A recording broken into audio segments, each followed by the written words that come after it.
Recent time you have come across the news that USA actually have agreed that they will try to waive this patent licensing arrangement for a specific time period for which India and South Africa have been demanding in the WTO. So what I'm trying to do is that I'll try to cover these basic things like what is IPR, what is IPR regime, then what is patent, copyright, trademarks, and what are the differences in between them, what is all about trips, and what is the national IPR policy in India right now we are having, and what kind of challenges. So I'll try to make a playlist of all these things. And first of all, in this video we are going to see with respect to intellectual property rights. Okay, now see, intellectual property rights are the rights acquired by an owner of an intellectual property. तो किसी भी कोई भी intellectual property का कोई owner है, and intellectual property obviously आपके intellect से related है, ठीक है, the property which you have created by using your own intellect. So ऐसी जो intellectual property है, तो जो उसका owner होता है उसके जो rights होते हैं, these are intellectual property rights. And intellectual property is a category of property that includes intangible creations of the human intellect. आप ह्यूमन इंटेलेक्ट को यूज़ करके इनटेंजिबल क्रिएशंस बनाते हो. सिंपल टर्म्स में अगर हम कहें, क्रिएशंस ऑफ द माइंड, जैसे मैंने बोला, बाय यूजिंग योर इंटेलेक्ट. ठीक है, सो क्या हो सकता है, कोई आपने इन्वेंशन किया, लिटरेरी या आर्टिस्टिक वर्क है जो आपने अपना माइंड यूज़ कर क्रिएट किया है. फॉर सपोज आपने कोई स्टोरी लिखी है, कोई पोएम लिखी है, ठीक है, कुछ डिज़ाइन है या कोई सिंबल है, एंड नेम्स एंड इमेजेस जो हम कॉमर्स की फील्ड में यूज़ करते हैं. मेन पर्पस जो होता है इंटेलेक्चुअल प्रॉपर्टी का, वो क्या होता है, that is to encourage the creation of a wide variety of intellectual goods. Why these intellectual property rights are in use? Why rights? If someone has created anything by using their intellect, why we are specifying on the word right on it? ठीक है, because हम ये encourage करना चाहते हैं कि ज़्यादा से ज़्यादा क्रिएशन हो इस तरीके की इंटेलेक्चुअल गुड्स का. ठीक है, एंड एक बैलेंस हम एस्टेब्लिश कर सकें between the interest of innovators and wider public interest. ठीक है भाई, जिसने जो चीज़ इन्वेंट की है उसने भी अपना दिमाग लगा के वो चीज़ इन्वेंट की है, उसने अपना दिमाग लगाया है, रिसर्च किया है, पैसा लगाया है. ठीक है, तो उनके इंटरेस्ट में और लार्जर पब्लिक इंटरेस्ट के बीच में हम एक बैलेंस बना पाएँ, and that's why the concept of intellectual property rights has emerged. Okay, moving on. So, the holder of the IPR have monopoly on the uses of property or items for a specified period of time period.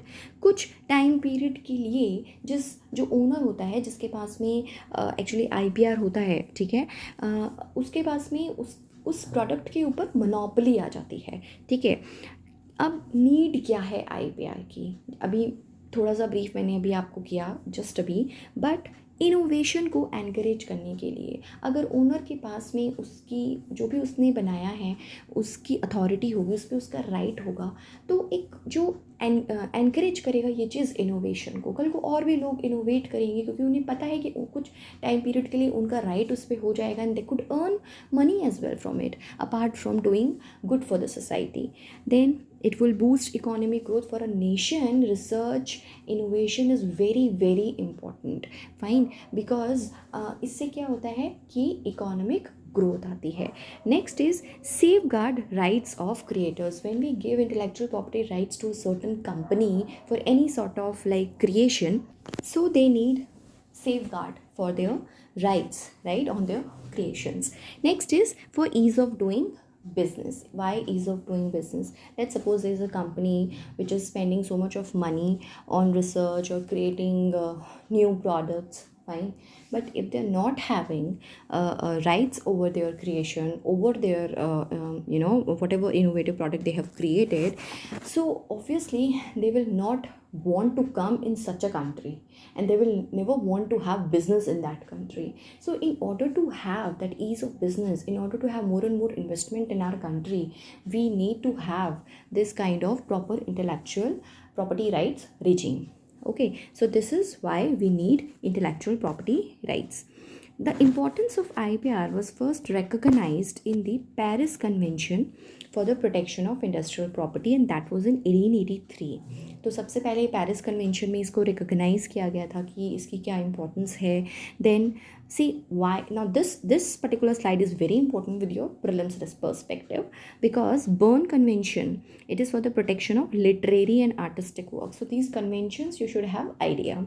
Then these both Paris Convention and Berne Convention, these are administered by the World Intellectual Property Organization, which is WIPO.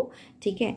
IPRs have been outlined in Article 27 of the Universal Declaration of Human Rights. Even in the Universal Declaration of Human Rights, IPR have been mentioned. Okay. Now WTO governs IPR through TRIPS. We'll discuss this TRIPS as well. Fine. So WTO governs IPR through TRIPS, that is trade related aspects of the intellectual property rights. Okay. Now what is this WIPO? As I mentioned in previous slide, WIPO is one of the 15 specialized agencies of United Nations. For this prelims, WIPO becomes important as well because TRIPS की बात हुई है, compulsory licensing की बात चल रही है आजकल. We'll discuss compulsory license in the coming videos as well. WIPO specialized agency है United Nations की. Now WIPO was created to promote and protect intellectual property across the world by cooperating with countries as well as international organizations. So this WIPO was created जिससे कि intellectual property को promote किया जा सके और protect किया जा सके. और इसने अपने operations जो हैं वो begin किए थे 1970 में. फाइन. और इसका जो headquarters है वो कहाँ पे है? जेनेवा, स्विट्ज़रलैंड में. WIPO's activities include hosting forums to discuss and shape international IP rules and policies. मतलब किस तरीके से international IP rules and policies होनी चाहिए. Providing global services that register and protect IP in different countries. Resolving transboundary IP disputes. जो transboundary भी जो IP disputes होते हैं ये इनको resolve करती है. Then helping connect IP systems through uniform standards and infrastructure and serving as a general reference database on all IP matters. ठीक है. So this is with respect to WIPO. Now, what are the issues? Intellectual property rights के issues क्या क्या हैं? 5 major challenges होते हैं जो face करने पड़ते हैं. पहला, patent evergreening prevention. ठीक है. हमने सुना मतलब पेटेंट एवरग्रीनिंग में एक्चुअली क्या होता है कि let's suppose there is a company A and उसका किसी एक मेडिसिन को बनाने में कोई उसने पेटेंट ले रखा है. तो होता ये है कि after the specified time period of the patent is over they make certain changes in its chemical composition. एक कोई सब्सटेंस ऊपर नीचे कर देंगे. ठीक है. एंड फिर दोबारा से उस पूरे प्रोडक्ट के लिए without making any extra ordinary changes they go for patenting again. तो उससे क्या होता है? दोबारा से उनकी पेटेंट मिल जाता है. मतलब पेटेंट एक तरीके से एवरग्रीनिंग प्रोसेस हो जाती है. ठीक है. So one of the most important intellectual property right issue challenges is the prevention of the evergreening of the patents for multinational companies. और ये जो बड़ी बड़ी multinational companies होती हैं ये सारी चीज़ें बहुत ज़्यादा करती हैं. किसी एक सॉल्ट में चेंज कर दिया एंड पूरी मेडिसिन वही है. ठीक है. But they get a new lease of patent for them. So a kind of evergreening of the patent. Evergreening is strategy for extending the term of granted patent which is about to expire without increasing therapeutic efficacy in order to retain loyalty. जिससे कि उनकी loyalty जो है उस particular product पे बनी रहती है. As we know, companies cannot evergreen their patent simply by making minor changes. So Section 3D in the Indian Patent Act poses as one of the biggest issues with regards to IPR. This act bars the grant of patents to new forms of substances. This has discouraged investments from Western countries. So problem obviously क्योंकि हमारे यहाँ जो Indian patent act है उसमें इस तरीके से mention है कि आप कोई भी नया प्रोडक्ट डाल के ऐसा नहीं है कि आप अपनी एवरग्रीनिंग करा लो पेटेंट की. एंड इसी की वजह से जो वेस्टर्न कंट्रीज़ हैं क्योंकि obviously most of the MNCs are from western countries. So वहाँ से ना जो इन्वेस्टमेंट्स होते हैं वो हमारे कहीं ना कहीं अफेक्ट होते हैं. तो ये एक मेजर चैलेंज है. दूसरा है subsidies and IPR issues. Major form of subsidies include food subsidy, fertiliser, education subsidy. ये मेजर फॉर्म ऑफ सब्सिडी हैं. For the complete implementation of TRIPS agreement, one needs to reduce or eliminate these subsidies. Thus, Government of India needs to create a balance between providing subsidies and providing IPR rights in India. So, actually, if you see at the purpose of providing subsidies, the purpose of providing subsidies क्या होता है, mostly public welfare के लिए दी जाती हैं subsidies. And अगर हम IP rights की बात करते हैं तो वहाँ पे हम किसी को पेटेंट प्रोवाइड कर रहे हैं. ठीक है कि ठीक है आपका जो है इस पर अथॉरिटी या राइट हो गया है इस पर्टिकुलर क्रिएशन पे. तो कहीं ना कहीं आप देखोगे कि एक कॉन्फ्लिक्ट देखने को मिलता है जो पर्पस सब्सिडीज़ देने का है और जो पर्पस आईपीआर रिजीम का है. ठीक है, तो ये जो एक कॉन्फ्लिक्ट है इसको भी रिजॉल्व करने का जो इशू है ये एक चैलेंज की तरह सामने आता है. ठीक है, moving on, the product patents process. See, a product patent protects a product. ये हमें पता है. It offers high protection to the original inventor to reduce the competition for the same product. ठीक है, सेम प्रोडक्ट कुछ specified period time के लिए market में नहीं आ सकता है. ठीक है, until unless बहुत ज़्यादा मेजर चेंजेस उसमें किए गए हों.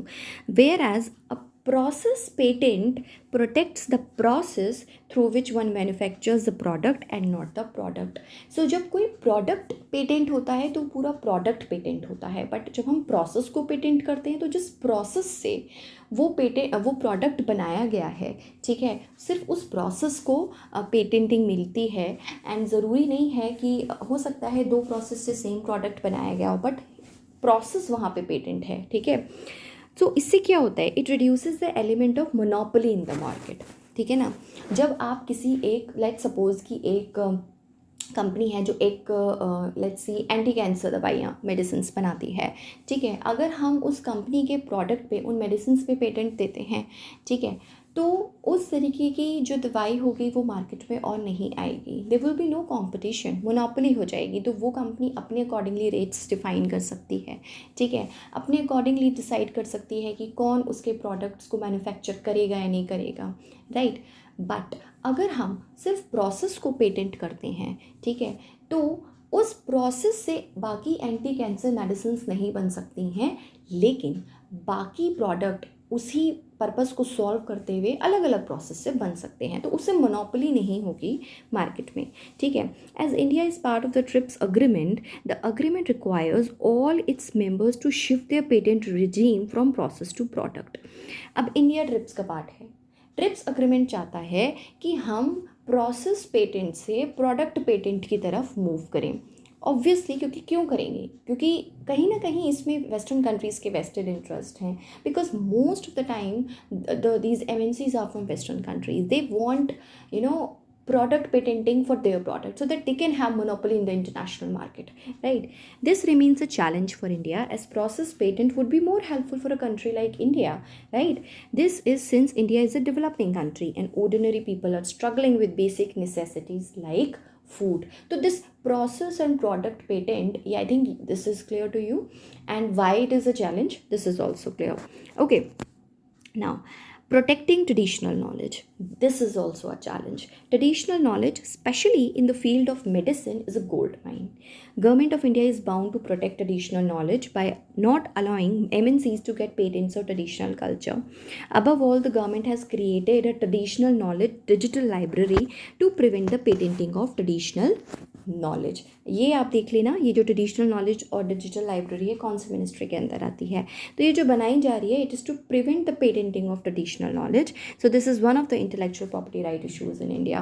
Because time few years back actually even I think 1 or 2 US companies they wanted patent on the turmeric and everything. I think some kind of issue was there.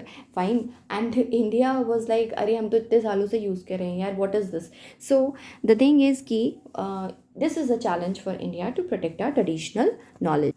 Apart from that, one major challenge is also there, that is the compulsory licensing, and that I will cover in the separate video. Fine, but apart from that, other issues क्या हैं? Trademark violations. Fine, India has a very high level of trademark counterfeiting against which the authorities in India do not take proper actions. ये बोला जाता है from the western world कि India में बहुत ज़्यादा ट्रेडमार्क वायलेशंस होते हैं और इंडियन अथॉरिटीज़ जो हैं उस पर प्रॉपरली एक्शन नहीं लेती हैं. एनफोर्समेंट IPR रेगुलेशंस के काफ़ी वीक हैं इंडिया में, and that is because of two reasons. That India is key exporter of counterfeit fake products such as food stuffs, textiles. तो see, this is not India's stand. Fine, ये India का stand नहीं है और हमें कभी accept भी नहीं करना है कि हम काउंटरफीट प्रोडक्ट एक्सपोर्ट करते हैं. बट द वेस्टर्न कंट्रीज से सो. जुडिशियल डिले होते हैं IPR डिस्प्यूट्स में. हाँ, up to a certain extent this we can accept. Fine कि जुडिशियल डिले होते हैं IPR डिस्प्यूट्स में. तो ये इशू है एनफोर्समेंट ऑफ IPR रेगुलेशंस को लेके. Apart from that, India maintains high custom duties on intellectual property intensive products as advocated by western countries, impacting the investment into India. And mind it, US has always put India into priority watch list. एक special 301 report होती है, and ये पूछा जा सकता है ये report किससे related होती है. that is related to intellectual property rights. Fine. So this is all about intellectual property rights. What are intellectual property rights हमने देखा. नीड क्या है हमने देखा. चैलेंजेस क्या हैं हमने देखे हैं. In next video I try to cover what is the national policy that we are having on intellectual property rights, what is compulsory licensing, apart from what is all about TRIPS. Okay, and thank you.